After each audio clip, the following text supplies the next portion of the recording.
Hello folks, it's Bullcrap time. Uh, let's see, it's a new year.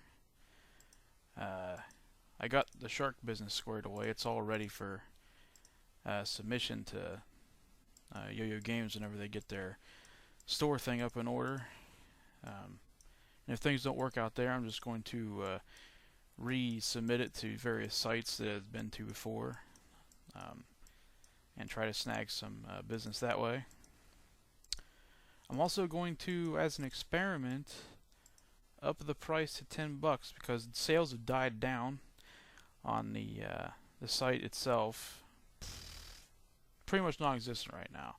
So I figure, what the hell? Why not give it a try? But what you're looking at right now, which is totally not shark related, is after I got done getting the shark up to snuff, I was going to sort of redo Snowball's Chance. I don't know if it's a redo. It's more like take what I had done with it and expand on it. The way it would be set up is kind of in between the original Snowballs and the prototype I made for the sequel. Where in the sequel I had made a fake 3D environment using tiles with different land heights and stuff like that. And this is somewhere in between it. Where let's say if you've played A Link to the Past Zelda game, it looked like some places it was a three-dimensional whatever, but it's faked, and that's what I'm going for here, is a fake three-dimensional overhead thing. So like this right here is a slope, and see, it'll drag you down. If you go up fast enough, you can get some ramp off of it. This right here is grass. It will slow you down just a little bit. It'll also chip away at your health over time, which was a feature from Snowball 1.5, I think. Yeah, that's another one. I'll talk about that some other time. But anyways, right over here is these are just regular barriers. These are one-way barriers with a height applied to them. So if you let's say, like my height right now is 0.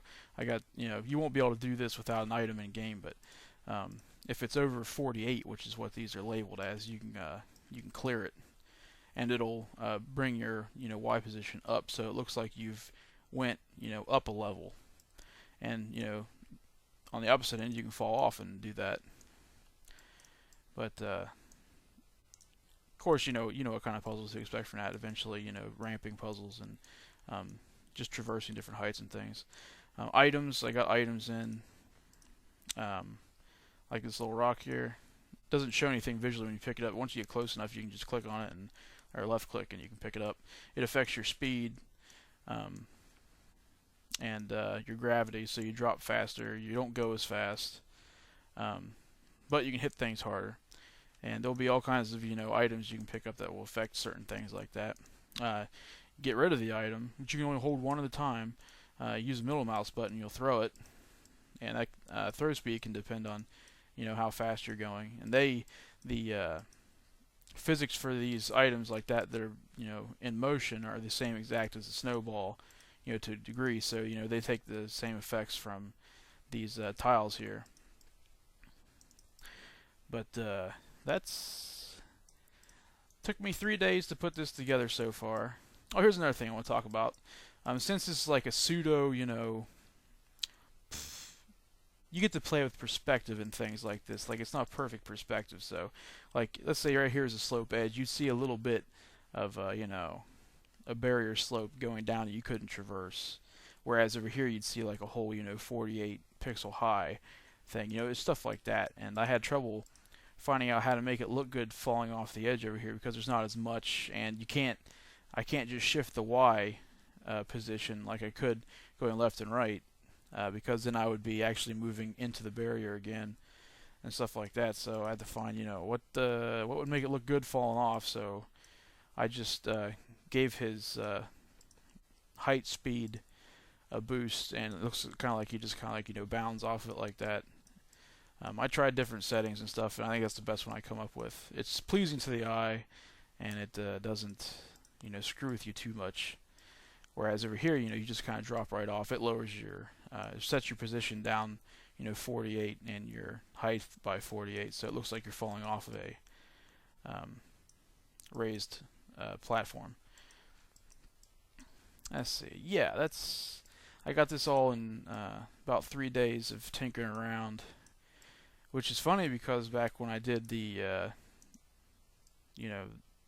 similar stuff, a little more complicated stuff, it took me several months to do. So I guess that's the difference in experience, I guess, 3 months, or yeah, 2 months to 3 days, whatever. You learn a lot. Oh yeah, these right here. On the slope, when you go down the slope, or it takes your X previous minus your current X position and subtracts that from, or adds it to the Y when you're going up and down on the slope. And I can modify that if I change the slope number. Excuse me. Yeah, okay. Alright, so I think now I'm just going to, I just have a couple, quick little rough concepty sketches I think I'll show after this for a few seconds. And I think that's it for the video. But this is what I'll be working on for certain. It irks me that I go through so many prototypes before I actually, sit down with something and stick with it. But that's just the way I do it. I did all the, hey, it's what happened with Shark. I had, 3 or 4 things I had, partially into. But what I got to get away from is expending so much of that time into the artwork, because I'm art centric. That's where my origins come from, skill wise. I need to stick to silly looking shit like this when doing prototype stuff, and not waste so much time on actual good looking stuff. But I'm sticking with Snowball. This is the next project. So that's it. Should have a video next week because I will be doing having progress and stuff. We'll probably have the first or partial tile set, and hopefully by then the first enemy or two, and some actual snowball art. So that's it for now, and thanks for watching, and have a good rest of the weekend, which is what for some people 12 hours. Hell, I don't know. All right, that's it. Bye.